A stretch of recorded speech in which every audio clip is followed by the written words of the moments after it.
Hi everyone, welcome back to my channel.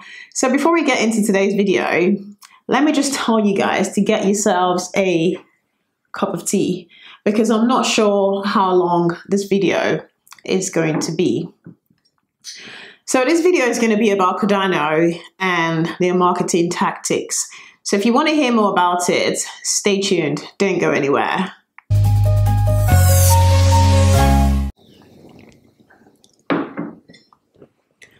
Welcome back, guys. So you guys know how I've been a Cardano fan from its inception, mainly because I thought they were different from a lot of other cryptocurrency projects out there. They stated clearly on their website that the reason they're building Cardano was for the developing countries. And having originated from a developing country myself, I took straight interest in Cardano and what they were doing. So did a lot of other people from developing countries as well, because I did get loads of comments, on my channel from people from developing countries. I made 4 videos about Cardano, one particularly about Cardano and developing countries. So if you haven't seen that video, click on that link and the video will be right there for you to have a look. So let me just show you guys again where Cardano stated on their website they're building Cardano for the developing countries. So on the Why Are We Building Cardano page at the bottom here, it says, the reason we are building Cardano is that we feel we have a legitimate shot at delivering or at least advancing this vision for the developing world. If we can change the way cryptocurrencies are designed, evolved and funded, then there is a great accomplishment. You guys should note the use of words like feel. They feel they have a legitimate shot. They don't know, they just feel. I expect that word feel to be no. We know we have a legitimate shot. Also, note the use of if. If we can change the way cryptocurrencies are designed, then there is a great accomplishment. So they're not even certain that they can change it. So what exactly are they doing? And this is supposed to be the main reason they're building Cardano. I expect that if to be a when. When we can change the way cryptocurrencies are designed, then there is a great accomplishment. So now my question to Cardano is, how are you going to implement all of this in the developing countries? Charles keeps going on about technology, Ouroboros, RENA, sidechains, and how they've even set up in Barbados to train developers in Haskell functional programming language. But the question is, after all of this technology has been sorted out and developed, how are you going to implement it in the developing countries? That's all I want to know, how you're going to do it.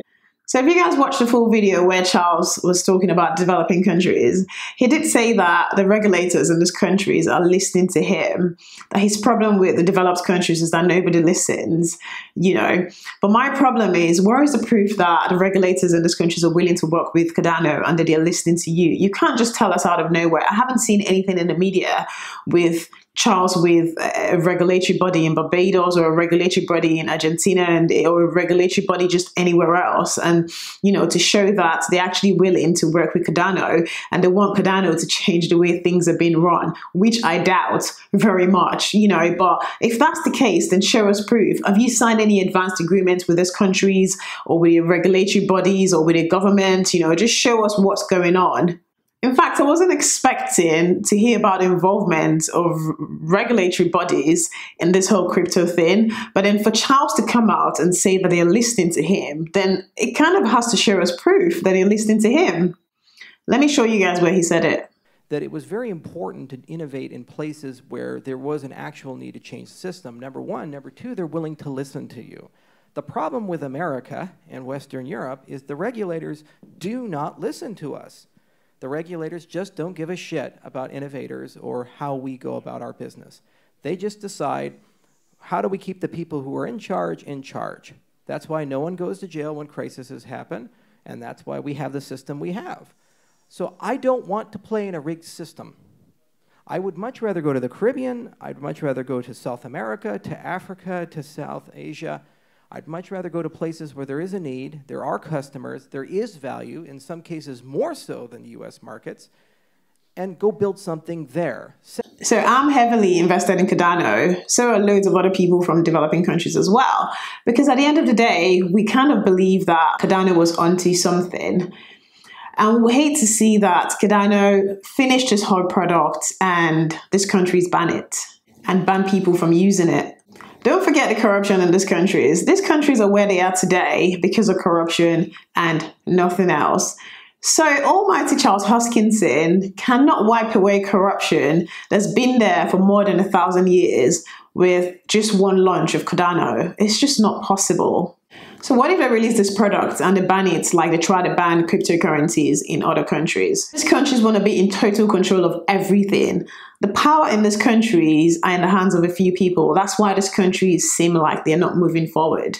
If you're not from a developing country, lucky for you, but it's going to be hard for you to understand where I'm coming from. This is why we would like to see some interest in the adoption of Cardano, maybe by some of the governments or even by the people. You know, I haven't seen a community, I haven't seen workshops, and I haven't seen anything like that in the media about Cardano in the developing countries. Or I haven't seen anything involving a government in the developing countries. You can't really do anything in the developing countries without having to go through the government. Seriously, I'm telling you now. We just don't want to see you training developers in Barbados in ASCII language. It just doesn't cut how this product will be implemented. Also, when it comes to the people, Charles always says that Cardano will become a financial stack for the 3 billion people that don't have one. Let me show you guys where he said that.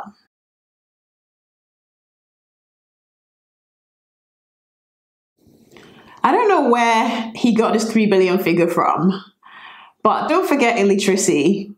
Some of these 3 billion people are not learned. They're not educated. They probably don't even own mobile phones or have no knowledge to use one or can't even afford one. Internet is another issue on its own. Even Google is still struggling with the internet situation in the developing countries. So now my question is Charles going to give them free mobile phones? Is he going to give them free internet? Is he going to start an academy to teach the people how to become tech savvy and be their own banks? He wants to bank the unbanked, but don't forget the unbanked are unbanked for a reason. There's nothing stopping the unbanked to go and get a bank account in the developing country. The learned and educated people have banks. If the unbanked want to get a bank account, all they have to do is go and open one. So why are they not opening a bank account? They're probably not as educated, or they probably don't even need it. And these are the same people that you want to place in their hands a technology that is taking almost 3 years to develop. I think it's definitely a good thing that Cardano wants to become a financial stack for the 3 billion people that don't have one. But just tell us how you're going to do it. Don't tell us what technology you're going to use. Tell us how you're going to do it. I don't think it's too much to ask. So after asking severally via Twitter and emails, almighty Charles Hoskinson finally replied me yesterday via Twitter. Let me show you what he said. So I saw him reply someone on Twitter, and I jumped in and said, you can reply this, but you can't reply when I ask you to explain how Cardano will be implemented in the developing countries. Corruption is a big part of why these countries are where they are. Cardano won't wipe corruption of more than 1,000 years with one launch. And then he said, this question deserves a longer response than Twitter. I will either write something up or do a video. But earlier that same day, guys, I asked him in Telegram as well. And an admin person said, as I am just a community member myself, I cannot answer these questions for you on behalf of Cardano. However, all these names are present in this channel, and check back in here from time to time. Perhaps they'd want to address your concerns, and we'll leave it to them to answer to you. Thanks for your understanding. Then I said, exactly my point. I've emailed personally and nobody's willing to address this. Thanks for your reply. Then someone said, I've talked to Digitals on Twitter about this and would love to hear from someone from the project. And then the guy said, no problem. I hope you can get the answers you seek. Perhaps the reason for not having answered you yet is due to the fact, keyword fact, they may not be able to disclose to the Cardano community or to the public. Really? May not be able to disclose to the public. And the whole point of crypto is supposed to be about transparency, right? Then someone else said, I will say that's a fair and good question. I've wondered a little about that aspect myself, blah, blah, blah, blah, blah. Then Charles came and said, for the developing world, I discussed this at length in an interview that will air next week. We've already started the strategy in Barbados. So I'm just hoping that this strategy is not the same thing we've been hearing about the hub they've created for developers to learn about Haskell. But then again, in the morning, Charles said, I've done an interview about this that will air next week. And then in the evening on Twitter, he said, the same day, guys, he said, I will have to do a write-up or do a video. It's a bit confusing. If you've done a video that's going to air, so why are you still saying you will have to do a video and write something? Like, that's conflicting information. So have you done the video or have you not done the video? I think that this information should have been on your website from day one about how they're planning on implementing Cardano. You're not going to give us half information. I just don't understand why people can't see what's happening here. I still don't get it. At some point before Charles replied me, I thought I was missing out some information that was already out there. I was thinking, am I stupid? Like, where is this information? How are they going to do this in the developing countries? Then that's why I posted on Twitter, I posted on Telegram, I even posted it to Reddit. The Cardano warriors on Reddit literally wanted to eat me alive. No doubt that Cardano has some of the best people in cryptography and some of the best academics working with them. And no doubt that everything you're doing, the smart contracts and everything, will be adopted in the developed countries. But don't use the developing countries to market yourself because you want to look different from your competitors. You don't want Cardano to look like it's doing the same thing as everyone else, especially Ethereum, where you got fired from. They won't even speak to me because I'm a small channel. You know, after my video about Cardano and Africa, the link right there again, after that video, I got loads of comments and questions, and I thought I'll contact these people and put everything into a video because a lot more people may want to see the answer to all those questions. But apparently, my channel is not big enough for their marketing. At the end of the day, we're the people from the developing countries. We're the ones that have questions. I mean, the reason you're building Cardano is for the developing countries, right? Why do you want to speak to people from the developing countries? I would have thought people like me and other people from developing countries are the type of people that Charles would want to speak to about Cardano and our needs. So look at the email. So the first question to me after I emailed them was, can you please let me know more about your channel? So I attached my channel for them to have a look. They probably saw my channel and thought, small channel. I mean, at the end of the day, I'm from a country that you want to help get banked. And I probably have an audience that are from some of those countries as well. And after my request to speak to Charles, Charles has done loads more interviews with bigger YouTubers. And best believe that none of these people asked him about how Cardano will be implemented in the developing countries. I think a lot of people are forgetting that Cardano have stated that this is the main reason why they're building Cardano. Everyone seems to talk about the technology. Fine, but after you're done with this technology, how is it going to be implemented? And I mean in the developing countries, because obviously developed countries have no problem adopting it. So on Telegram yesterday, someone said, I just caught the interview with Crypto Bobby and Hoskinson. What a bummer. Same questions every interview. I love Hoskinson, but I hope the questions are not pre-agreed upon, which is why they're all the same. Like, honestly, doesn't Hoskinson get annoyed and feel like his time is wasted? He honestly seems to love speaking though. Yeah, that's great. It's not his fault all interviews are the same. I wonder how he gets those gigs. Do they go to him? Like, doing these interviews is a good way to promote the project. So maybe IOHK contacts these YouTube gurus. Yes, I'll tell you now that it's his fault that all the questions are the same, because I see no reason why he can ask them beforehand what questions they want to ask him. And if he's already done an interview where those questions have been answered, he just simply needs to say, I haven't got time. So if he really doesn't have time, like he makes out, then why is he doing repeated interviews all the time? So my verdict is, I had no time for me. Yet, Charles has time to reply to tweets about Dungeons and Dragons. Or he just didn't have an answer to my question. Or he thought my channel was too small and I wasn't going to get Cardano any more fans. So guys, look at this email, the same email. They asked me silly questions like, where is my audience based and what type of background do they have in cryptocurrency? And then I replied saying, as for the cryptocurrency background of my audience, this is a question I can't answer, unfortunately, as I don't know my audience personally. Then at the bottom here, I said, as for my YouTube audience base, I have attached a screenshot of my YouTube analytics. Although my channel is a small channel, I still feel that I owe it to the audience to try and get some answers from Charles Hoskinson. Then she replied to me saying, "We will review the below details you sent through on your channel and we'll let you know in due course if your interview request has been accepted by the team." And of course, they never got back to me. They probably reviewed my channel, saw that, oh, she's a girl from a developing country. She probably has an audience from a developing country as well. They're not worth our time. No one is going to see the video. And for those of you thinking I tried to get an interview with Charles to blow my channel up, nope. I wasn't trying to do that. I did have genuine questions and I did have some comments and questions on my channel as well.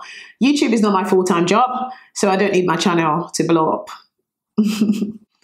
I mean, I thought it was supposed to be a community thing of everybody working together to a common goal. Where does where my audience is based have to do with anything? At the end of the day, the people watching and asking questions, including myself, are interested in Cardano and we want to know more. So I just thought that was a very silly question. So if you're a Cardano warrior and you're watching this and you're planning on eating me alive in my comments after this video, I think it's best for you to go to Charles and demand answers, because even Charles himself has admitted that my question does deserve an answer. At the end of the day, you're the one invested in Cardano. What if they can implement Cardano in the developing countries? Then they'll be left to use Cardano in the developing countries where they have loads more competition like EOS, Ethereum, and the rest of them. And by the time Cardano released their product, just imagine where these other cryptocurrencies would have been. Also, don't forget that Cardano is funded until 2020. So whether they implement or not, they're funded till 2020. They're in money till 2020. Just reminding you guys. Let's not talk about all the controversy as well that's been in the media about Charles. I mean, there's no smoke without fire, but that's all I'm going to say. And again, where were all those people before cryptocurrencies? Like all those crypto legends and all those crypto almighty gods, where were all of them before cryptocurrencies? Yet they wake up one morning, write a white paper, and then we just trust them with our money. Look past the hype, guys. Not everyone can be a Satoshi. Seriously. So Charles goes on Twitter about how he wants to change the world. This guy has been a cryptographic expert for so many years. Why hasn't he done anything until Satoshi? And now he just wants to be the almighty. Anyways, guys, these are my concerns, and I'm still waiting for a response from Cardano. If you guys have any answers for me, leave them in the comment section below. If you like this video, please give it a thumbs up. If you're not subscribed, please subscribe so you don't miss my future videos. And the coin giveaway in my last video, because this video is already long, I'm going to do the coin giveaway in my next video. So please look out for that video so the winner can get his or her coin. And I'll see you guys on my next video. Bye.